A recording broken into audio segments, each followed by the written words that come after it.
So,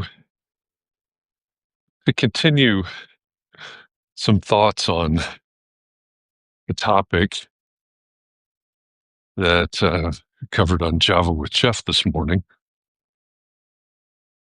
I, oh, cow, a distinct feelings as things may come crashing. Things meaning me may come crashing down. Um, it's spicy.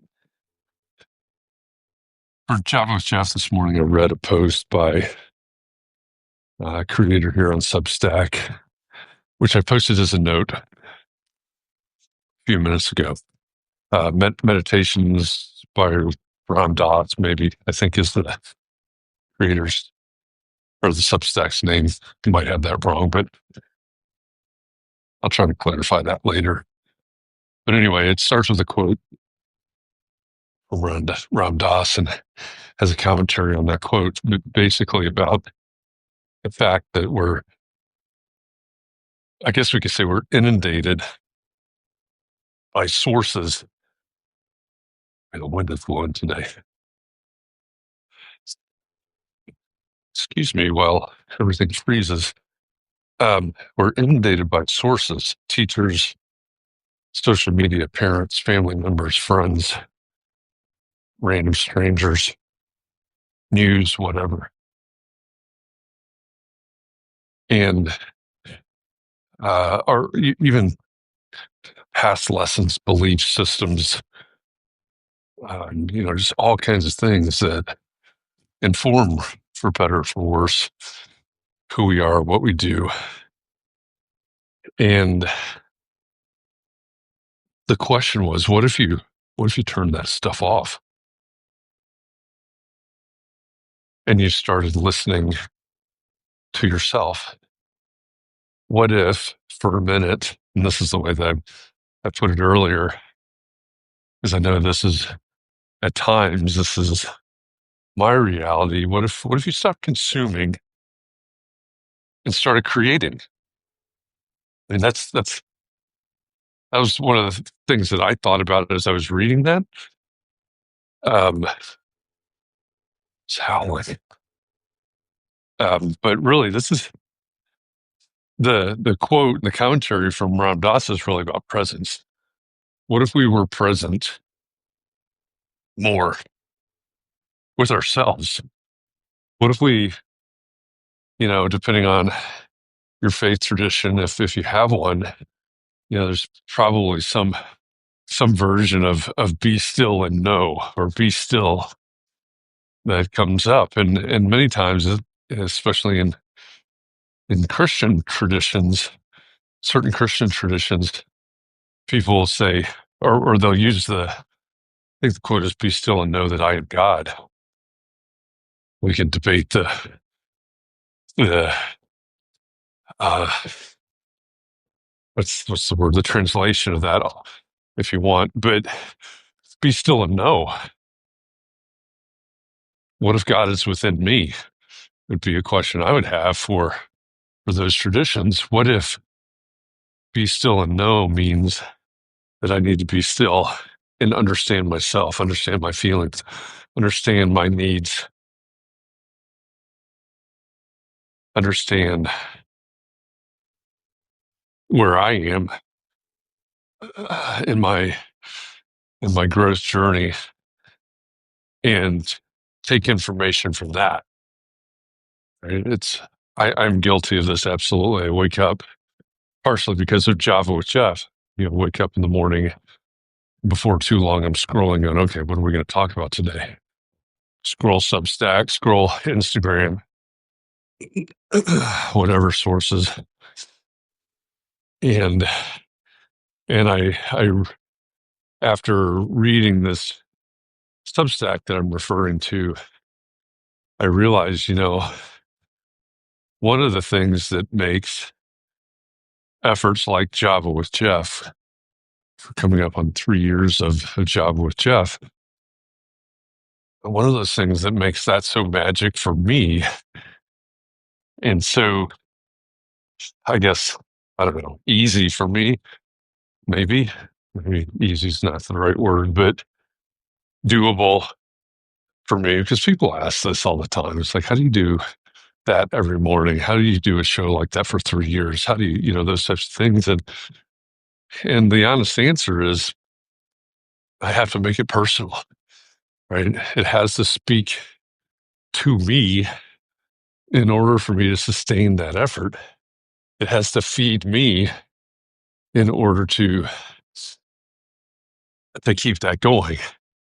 And it's times where I stray from that. I'm just, I can find inspiration from outside sources, but if I can't internalize it, it becomes hard.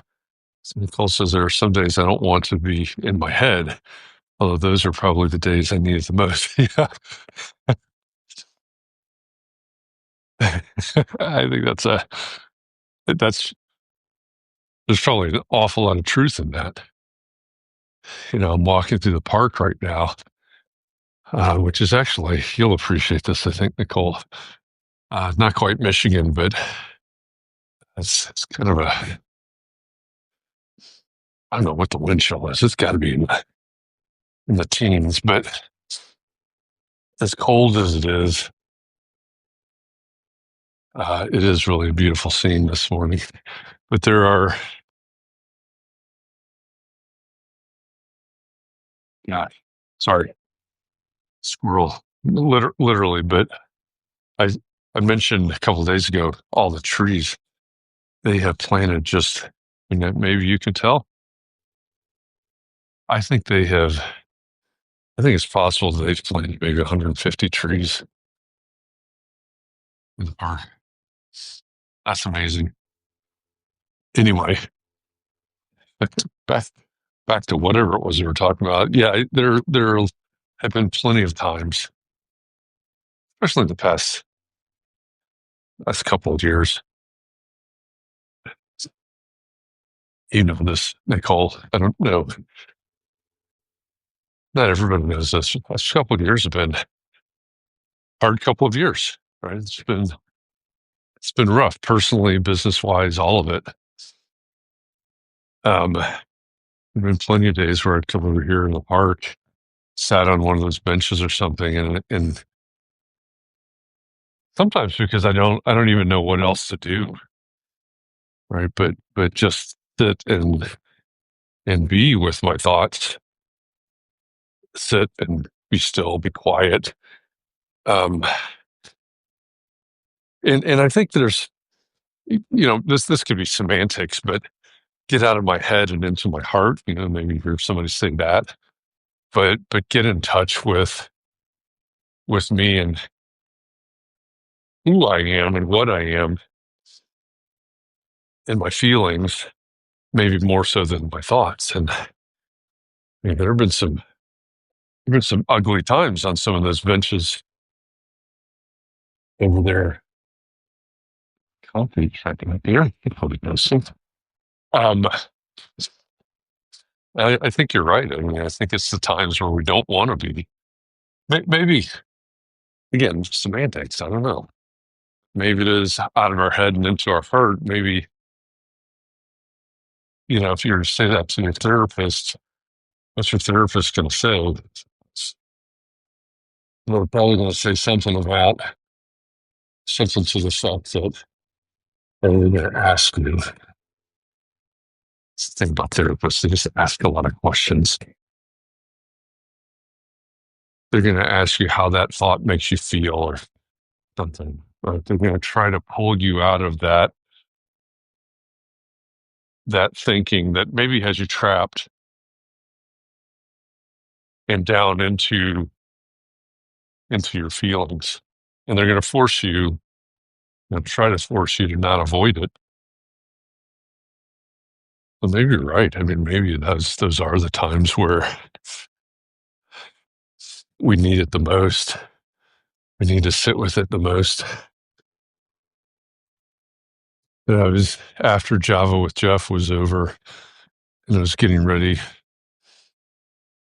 I always forget how long it takes to put all these layers of clothes on too. But um, I was thinking about this walk, and it actually made me reconsider this right here. Um, for years, I have done this first thing in the morning. I've done this walk. And as I was describing this morning, this didn't start out as my meditative walk. It started out as the response to the piece of paper that told me there's a high percentage chance that I was going to die within 2 weeks. And then at some point, I don't know why, I realized there was more to it, or there became more to it. It became my meditative walk and, my chance to come and connect. And for those of you that aren't familiar, I'm in the city of Indianapolis. I'm 5 miles east of the center of downtown, not even the edge of downtown. And here I am, I might as well be in, some really outlying natural areas, one of the big city parks. And over to over here is Pleasant Run. It's a creek, I guess. That's just a beautiful area, beautiful neighborhood to walk around in, and beautiful place to connect myself with myself, but connect myself as a being that's part of a much larger thing. And the number of times that I stood here, I would have to I'd have to look on my phone, but at times I will stand here and I will record the sound, especially after it rains when there's more water running, but I'll record the sound of the water running through here. Um, it's become a really important thing to me to be able to connect and understand that I'm small. Right? In the grand scheme of things, there's something much larger than me. Um, so yeah, friend I've met a few months ago, very growth minded, very therapist like, always pushing to dig deeper to find the why below the why. I was doing a strategy session with somebody, um, I guess last week. I think it was last week. And it'd been a while since I had broken out the five whys. And I know you've heard me talk about this before, Nicole, but for anybody that hasn't, the five whys. I don't know, do you know the firm IDEO? Where are they out of? Nashville, maybe, but they're a design thinking thing. It's still a part of me. Every once in a while, thinks I want to go work for IDEO. So they do some really fun, cool things, creative things, but it's not architecture at all. But I don't know if they claim the five whys, but the five whys are not theirs. They use it as a tool. They have some things on the website, some resources for using the five whys, but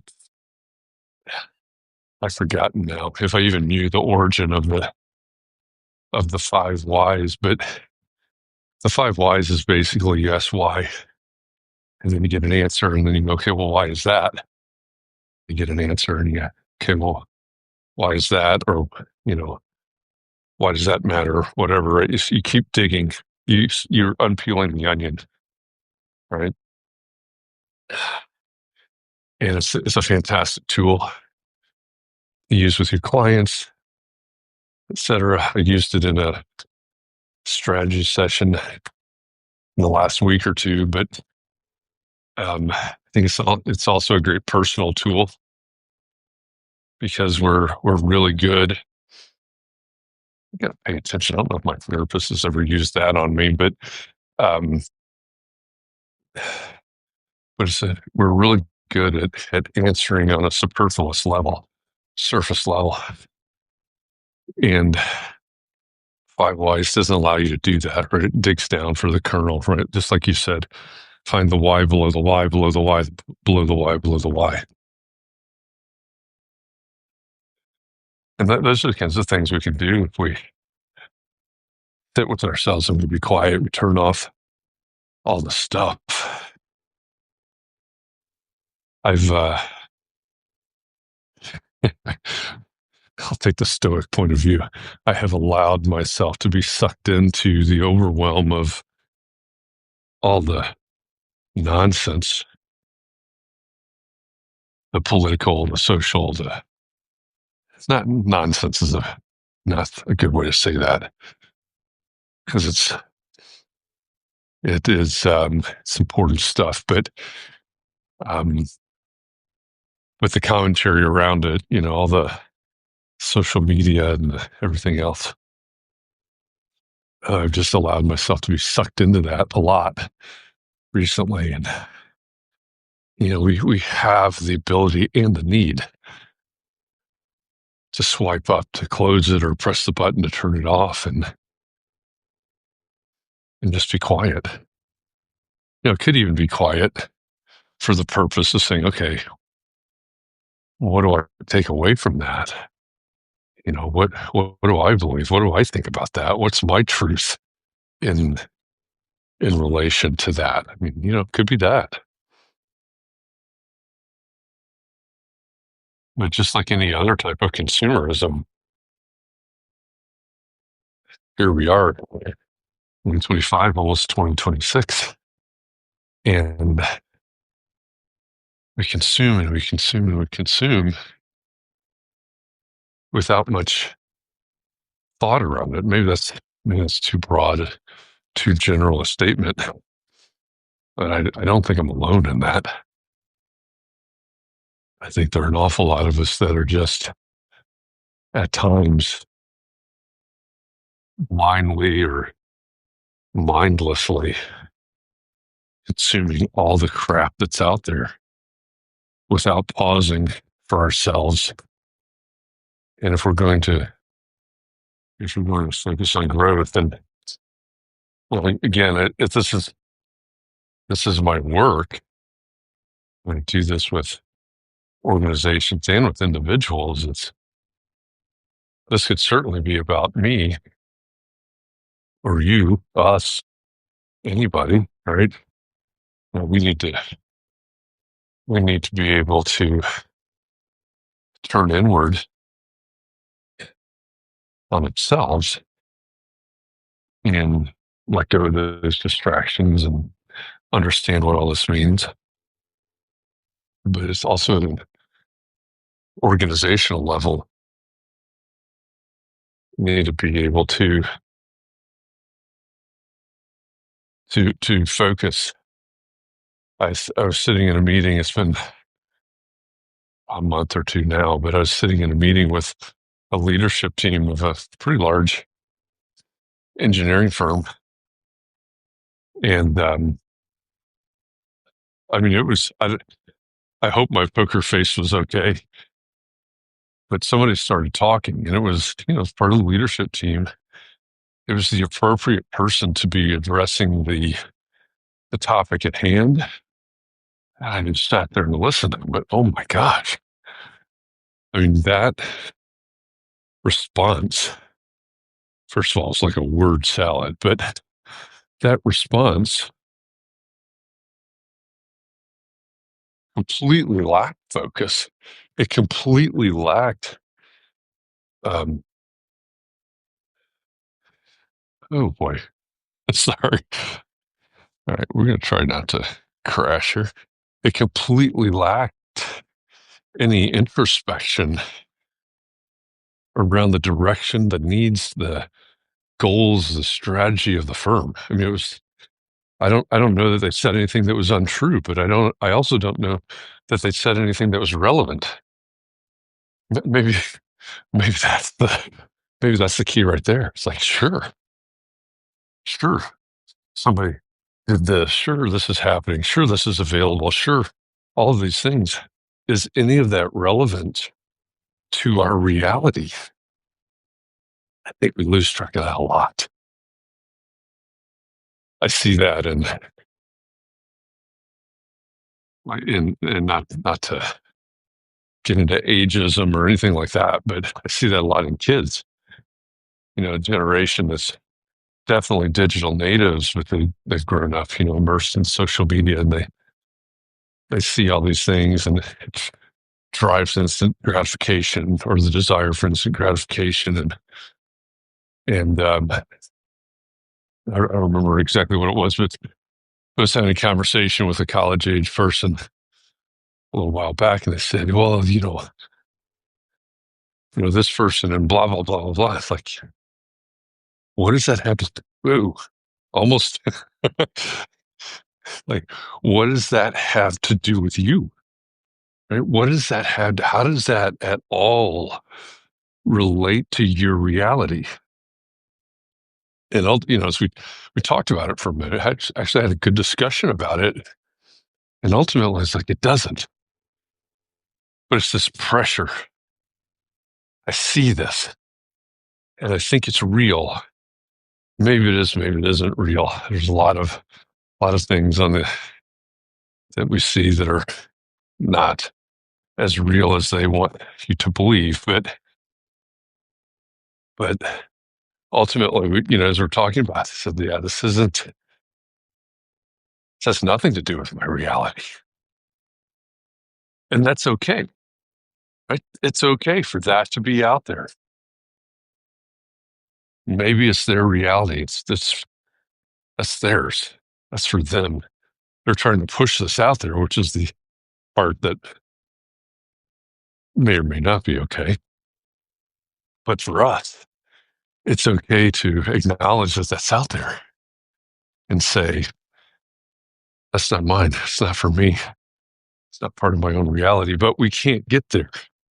We can't know that without coming back and reconnecting with ourselves and understanding us and our reality and where we need to be. So I realized yesterday I've got my heavy boots on. Oh, I haven't walked through 3 or 4 inches of snow with heavy boots on in a while. This is more of a workout than I expected. And then I shoveled a couple of driveways yesterday. I was through mine and my neighbors as well. Sometimes some of the others. Snow is really heavy. Just this really wet, heavy, great packing snow. And then I went to yoga last night and went, ooh, I feel all of that. So here we are, heavy breathing and it's like rosy cheeks and all, walking around the church. Still very Christmas card like, coming up on the coffee shop. Nicole, if you come back, when you come back, so we can hit the coffee shop, the breakfast spot, the pizza place, the sports bar, the Mediterranean restaurant, all in one shot. We can just do a crawl. And then there's actually a donut shop down there in the end, which I like donuts, but I do not eat donuts. Or rarely eat donuts. It's not what I need. But I thought here, zero here this morning. It's okay to get in my car. It's good to have goals. All right. Thanks for walking with me. Food crawl sounds fun. Let's do it. Have a great day. Thanks for walking with me, Nicole. I'll see you tomorrow.